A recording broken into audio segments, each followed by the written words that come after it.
여러분들 요즘 같은 시대에 힘든 한 주 한 주 보내고 계실 거라고 봅니다. 여러분들이 이런 시대에 더 돈에 대한 갈망이 심해질 거라고 봅니다. 이들이 이렇게 돈을 억지로 만들어서 여러분들의 생각과 마음을 흔들고 있는 중이죠. 그래서 항상 미디어나 언론에서는 돈이 많으면 우리는 행복할 것이다. 자본주의가 그런 생리다. 그런 시스템이다라고 이야기를 합니다. 그런데 과연 돈이 많으면 정말 행복할 것인가? 이 부분에 대해서 여러분들이 확실히 깨닫고 이 돈의 흐름을 알고 또한 금융을 우리가 주관적으로 볼 수 있다면 여러분들이 앞으로 살아가는 데 있어서 현명한 지혜를 가질 수 있을 것이라는 생각이 들기 때문에 오늘은 돈과 행복에 대한 관계를 제가 여실히 말씀드리도록 하겠습니다.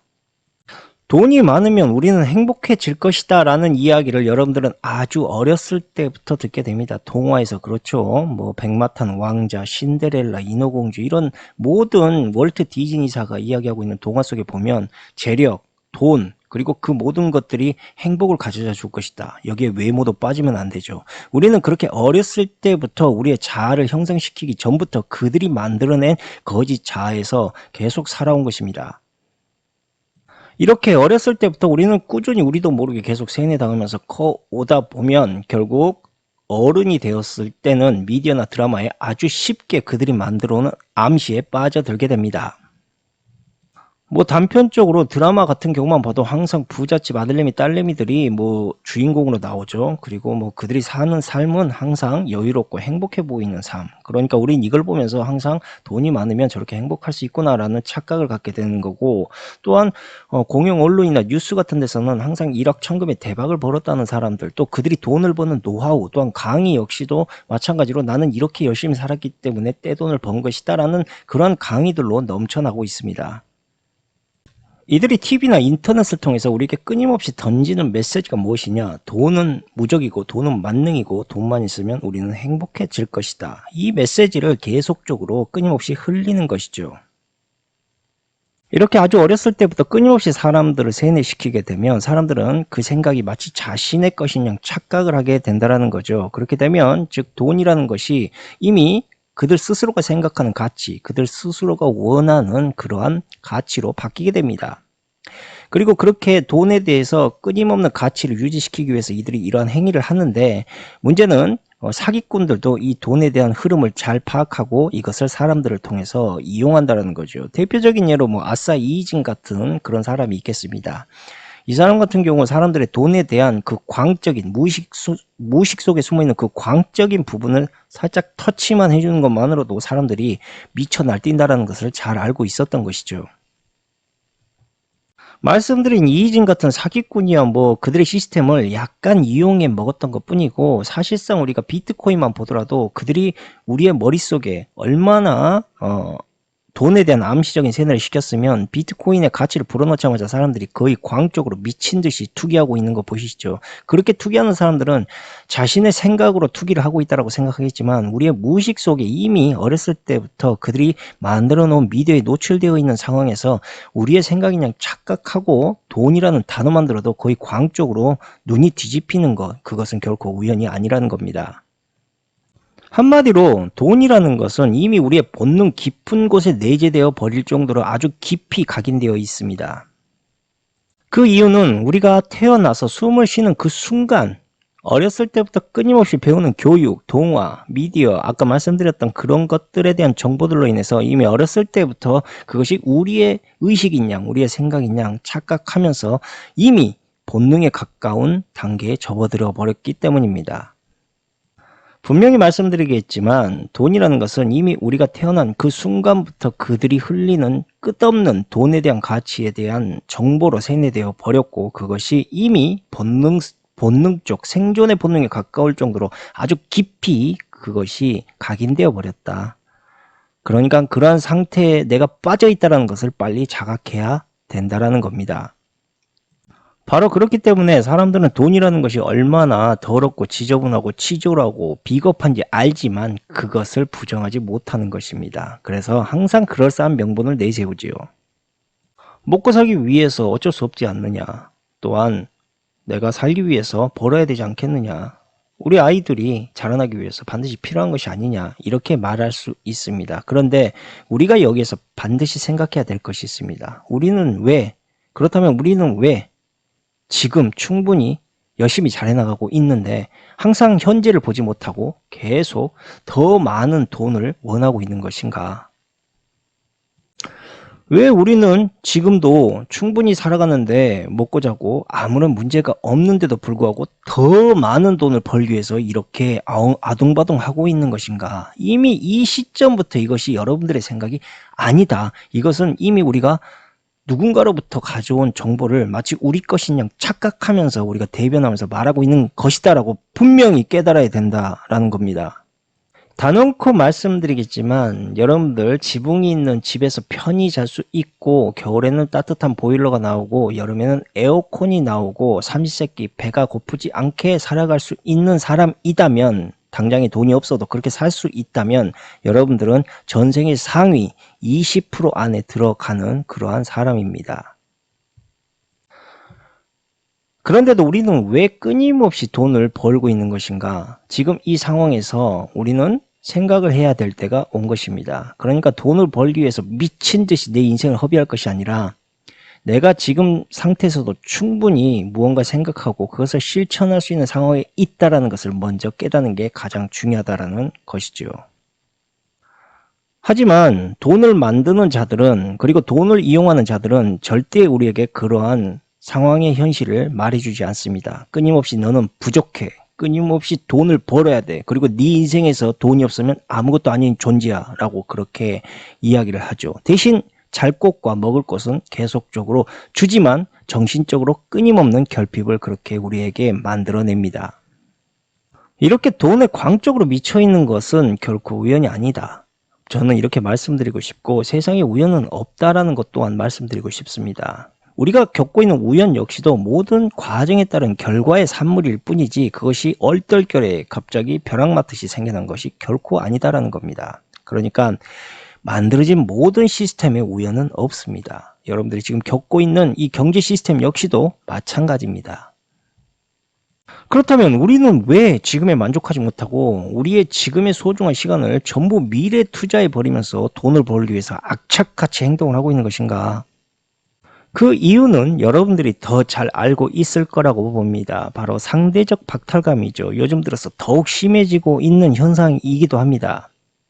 쉽게 말해서 10억을 벌면 그 10억을 통해서 내가 가지고 있는 가치를 키워나가야 되는데 중요한 것은 내 가치는 보이지 않고 20억을 가지고 있는 사람이 보인다라는 겁니다. 20억을 벌면 또 100억을 가지고 있는 사람을 부러워하게 되고 그렇게 되면 더 위험한 고리스크에 투자를 하게 되고 이것이 계속적으로 반복이 되다가 어느 순간 그들이 만들어 놓은 경제위기 함정에 빠지게 됩니다. 물론 그들의 수혜를 꾸준히 받고 있는 수혜와 혜택을 받고 있는 기업들 같은 경우는 다 살아남을 수 있겠지만 그 흐름에 리사이클을 타지 못하는 기업들, 그 혜택을 받지 못하는 기업들은 이때 와르르 무너지게 됩니다. 이들은 이렇게 끊임없이 사람들에게 상대적 박탈감, 경쟁심을 만들어서 고리스크에 투자하게 만들고 그렇게 때가 되면 경제위기를 통해서 다시 공든탑을 무너뜨리고 다시 세우게 만들고 또 다시 공든탑을 무너뜨려서 빼앗아가고 또 세우게 만드는 그러한 고도의 전략을 계속 사용하고 있었던 겁니다.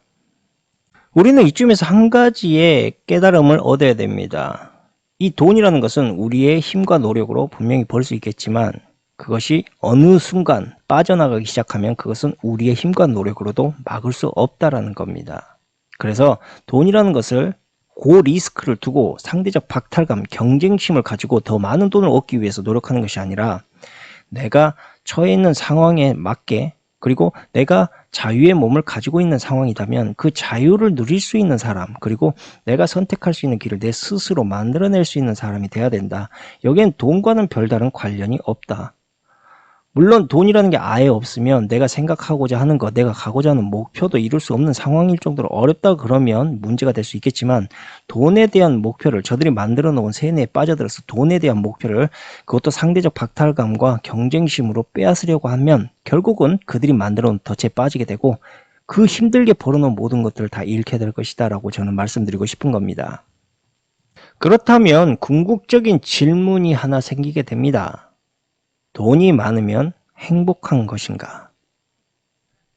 당연히 돈이 적은 것보다 많은 게 좋습니다. 그것은 저도 인정을 합니다. 그런데 여러분들의 자유와 여러분들의 목표, 꿈을 해칠 정도의 돈이 많을 정도라면 그것은 문제가 됩니다. 그러니까 돈이라는 것은 여러분들의 자유와 행복을 보장하는 것이 아닙니다. 돈이라는 것은 여러분들의 불편함을 해결해 줄 그러한 도구일 뿐입니다. 즉, 여러분들이 끊임없이 저들이 만들어 놓은 시스템 안에서 돈을 더 벌기 위해서 맹목적으로 아무런 이유 없이 그냥 돈 많으면 좋을 것이다 라고 돈을 벌기 시작하면 그만큼 여러분들의 영혼과 자유와 꿈, 목표들은 그 돈이라는 그 많은 돈을 벌기 위해서 유지시키기 위해서 여러분들의 인생과 시간을 돈에 투자하게 됩니다. 그렇게 되면 여러분들의 자유와 꿈, 목표는 그 돈에 모두 귀속되어 버리게 됩니다. 우리가 돈이라는 것은 불편함을 덜 겪게 해주는 시스템이고 또한 그것일 뿐이지 그 돈 자체가 여러분들의 인생이 될 수는 없습니다.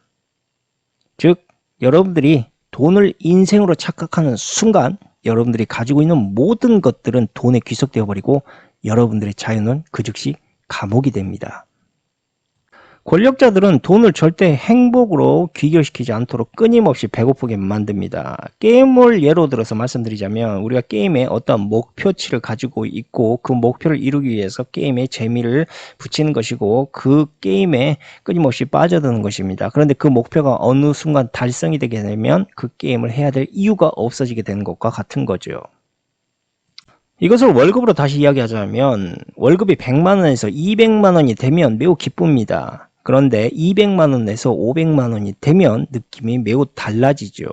이것을 고상한 말로 이야기하자면 한계 효용 체감의 법칙이라고 합니다. 그런데 왜 우리는 200만 원에서 500만 원으로 월급이 뻥튀기 됐음에도 불구하고 전혀 행복감을 느끼지 못하는 것일까? 일부러 그렇게 만든 겁니다. 월급을 많이 받은 만큼 절반은 소득세, 건보료 등으로 빠져나가는 것도 결코 그냥 있는 게 아닙니다. 여러분들에게 세금을 더 강탈하기 위해서 만들어내는 것도 아니고요. 여러분들에게 끊임없는 돈의 배고픔을 만들기 위해서입니다. 그렇게 함으로 인해서 여러분들은 더 많은 돈을 갈망하게 될 것이고 더 많은 목표치를, 돈의 목표치를 채우게 될 겁니다. 만약에 여러분들이 그 돈으로 만족하기 시작하면 여러분들은 딴짓을 합니다. 어떤 짓을 하느냐? 여러분들이 하고자 하는 여러분들의 인생에서 자아를 찾고자 하는 꿈을 찾고자 하는 것으로 빠져나가기 쉽다라는 거죠. 그래서 이 월급을 늙그만치 더 이상 꿈도 목표도 이룰 수 없는 그 늙그만치 상황에서 그 돈을 받아가게끔 그렇게 시스템이 되어 있는 겁니다. 젊을수록 일에 빠져들고 돈에 광적으로 미쳐라라는 것이 저들의 메시지죠. 그래서 무엇보다 우리의 삶이라는 것은 밸런스가 가장 중요합니다. 그러니까 돈을 버는 시간도 그렇고 거기에 따른 행복을 찾는 시간, 꿈을 찾는 시간의 밸런스 반드시 찾아야 됩니다. 이들이 제일 무서워하는 것이 바로 이겁니다. 돈에 미치지 않고 자기의 길과 목표를 찾는 것을 이들은 제일 무서워하는 것이죠. 그래서 사랑하는 연인과의 시간, 사랑하는 자식과의 시간, 부모님과의 시간을 이들은 계속해서 일로 얼버무려 버리고 무너뜨려 버립니다. 여러분들도 그런 바쁜 인생을 살고 있을 거라고 저는 생각을 합니다. 그런데 그게 결코 우연이 아닙니다. 하지만 우리는 이 모든 것을 전혀 자각하지 못하고 살고 있습니다. 그냥 세상이 원래 이렇게 흘러가는 거고 또한 이렇게 살아가는 게 정상이겠지. 남들도 다 이렇게 살아가니까 나도 그렇게 살아야지. 남들이 이렇게 잘 버는데 나도 이만큼 벌어야 되지 않을까? 이게 나의 생각이다라고 여러분들은 지금도 착각하고 있을지 모르겠지만 이미 여러분들은 그들이 만들어 놓은 기계의 부품화가 되어버렸고 여러분들은 그것을 저놈들이 만들어 낸 생각이다라는 것을 전혀 깨닫지도 못하고 그냥 그들이 만들어 놓은 시스템 안에서 원래 그렇게 살아야 돼 라고 인정하면서 살아가고 있습니다. 이게 바로 매트릭스 세계죠. 여러분들은 지금 매트릭스 세계에 살고 있는 것과 거의 다를 바가 없습니다.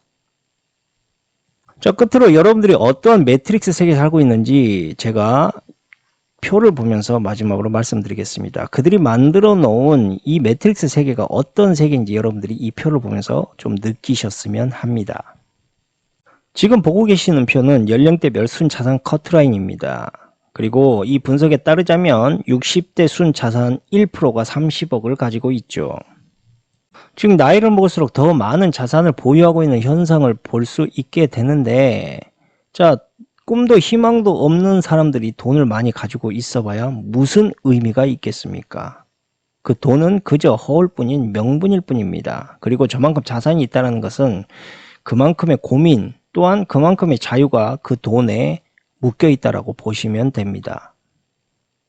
이게 참 안타까운 현상인데 자신의 젊음을 그리고 자신의 젊었을 때 무형의 가치들을 모두 버려버리고 돈을 버는 데 집중했다라는 결과를 우리가 표출한다라고 볼 수가 있는데, 젊었을 때 가지고 있었던, 즉 게임을 할 때 그 게임의 목표와 그 게임을 해야 되는 재미를 붙여야 될 나이에 그저 돈을 버는데 모든 시간을 할애해버리고 그 재미를 모두 버려버렸다. 그리고 나이 먹어서 봤더니 이제 그 게임을 더 이상 해야 될 이유도, 그리고 이 돈들이 그것을 만들어줄 수 있는 상황도 모두 잃어버리게 된 것이다. 참 씁쓸한 데이터다라고 우리가 볼 수 있는 겁니다. 우리가 살아가고 있는 인생이라는 것은 나이에 맞는 삶이 있습니다. 즉 20대와 30대, 40대, 50대, 60대. 하지만 이것이 반대로 되어버렸죠. 지금 세상은. 20대가 60대처럼 행동하려고 하고 60대가 20대처럼 행동하려고 하는 이상한 세상이 현재 생겨나고 있습니다. 우리의 인생은 일종의 스테이지를 밟아가는 단계입니다. 그리고 그 단계는 반드시 돈이 최우선이 되어야 되는 것이 아니고 그 단계를 밟아 나가는 목표, 이유, 그리고 재미가 있어야 된다는 것이죠. 그렇게 꾸준히 성장을 해야지만 우리 인생의 시행착오를 줄일 수 있기 때문입니다. 이것은 과일이 여무는 것과 매우 비슷한 과정입니다. 봄, 여름, 가을을 거치듯 튼실하게 그 힘든 과정을 거쳐 나가야지만 과일이 달고 맛있어지는 것처럼 사람의 인생 또한 마찬가지라는 것이죠. 그런데 처음부터 과일을 먹겠다고, 그러니까 많은 돈을 벌겠다고 맹목적으로 철없이 행동해버리면 정말 가치 있는 시간과 삶이 망가져 버린다는 거죠. 그래서 우리는 돈이 행복을 주는 것이 아니라 돈은 우리의 행복을 만들어내기 위한 과정이다. 우리의 꿈과 목표를 만들어내기 위한 과정이고, 그것을 완성시켜 나가게 되면 자연스럽게 우리가 그만큼의 원하는 자산이 따라오게 돼 있다. 그래서 무엇보다 우리가 개인의 능력과 마음가짐을 다시 한번 재정립하고, 내가 지금 잃어버린 것이 무엇인가? 정말 나는 돈을 벌기 위해서 미친 듯이 살고 있는 내 삶이 정말 나의 삶인가? 이것은 누군가가 나를 그렇게 살도록 유도한 것이 아닌가? 그 부분을 깊게 생각해 보면서 오늘 방송은 여기서 마치도록 하겠습니다. 감사합니다. 자, 돈에 대한 이야기는 이쯤에서 마치도록 하고, 다음 방송에서 조금 예고를 해드리자면 전시안에 대해서 좀 이야기를 해볼까 합니다. 요즘 들어서 그 전시안의 상징적인 건물이라든지 어떤 방송의 이미지들이 상당히 많이 노출이 되고 있습니다. 이게 과거에 비해서 엄청나게 노출이 되고 있는데 이들이 왜 이렇게 눈에 집착하는가에 대한 이유를 제가 한번 말씀드려보도록 하겠습니다. 그러면 좋은 밤 되시고 저는 이쯤에서 마치도록 하겠습니다. 감사합니다.